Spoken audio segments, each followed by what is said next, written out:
Welcome to LoyalTV. This week, we admire Oklahoma City's premier attraction from the early 1900s. Delmar Gardens is one of my favorite stories about early Oklahoma City. In 1902, Oklahoma City was literally the fastest growing city in the nation. From 1900 to 1910, 640% growth, going from 10,000 people to 64,000 people.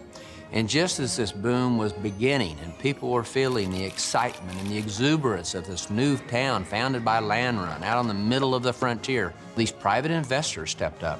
It included Charlie Colcord, the Texan who came to Oklahoma City in 1889, made a fortune in real estate.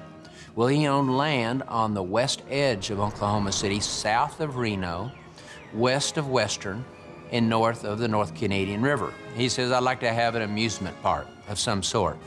He also found a developer from St. Louis named John Sinopolo. And so he moves to Oklahoma City, says he would be the concessionaire to build a thing they called Delmar Gardens. They hired a young architect named William Wells. He used an Art Nouveau style of architectural design, very Victorian, very ornate.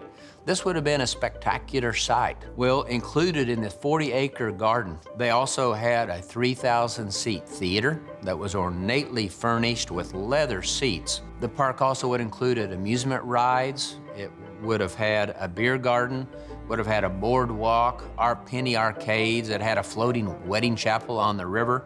It had a place where people could swim, so they dug out a hole, river water would come in, a place to go out on a hot summer day. It was a lively area. And then by the spring of 1903, it's more accessible to everyone because the streetcar. So if you lived anywhere in Oklahoma City, you could hop on the streetcars for a nickel, get out to Delmar Gardens, spend the day. And this was the golden age of vaudeville. Lon Chaney on that stage met his wife while performing here in Oklahoma City. On the horse track, you had Dan Patch, a famous racehorse. They would compact the track at times to do car races. Cars are brand new in America. Well, here came Barney Oldfield and raced at Delmar Gardens. Barney would set speed records at the time, could go as fast as 60 miles an hour. And it kept it innovating and changing. When the movie, The Great Train Robbery, came out, they showed that there, and it ran for weeks.